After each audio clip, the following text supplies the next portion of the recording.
Yang terakhir, adik singa pat mantang yak but, ho mantang yak but, pak dayah mantang pu yak but, bek tua, 4 gureh yang pebut alih.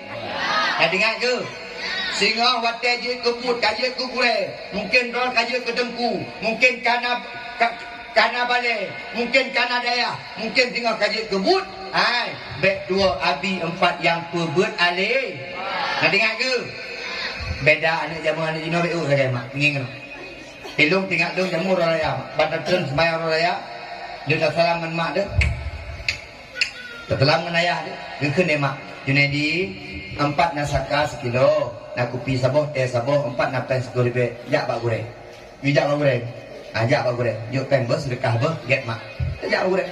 Anak jino hanali. Ijak pak goreng. Tiba keputan.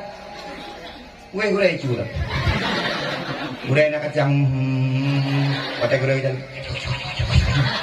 bobosin gureh dekat, nyak kapunong nangan, pakai wet kamu makin nyak ujung, ikan yang tak makin kerah melopong, tapi yang juga, ikan yang ni kapra jiko yang dia bobosin di meja, apa lagi gua ni jinon, agak mak ayah sekalian, makanya pelet dagang.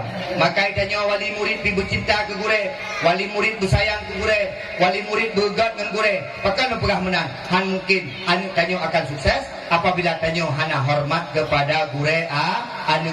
Wali murid berhormat ke gure anu berhormat ke gure anu pakat nak berkat ilmu.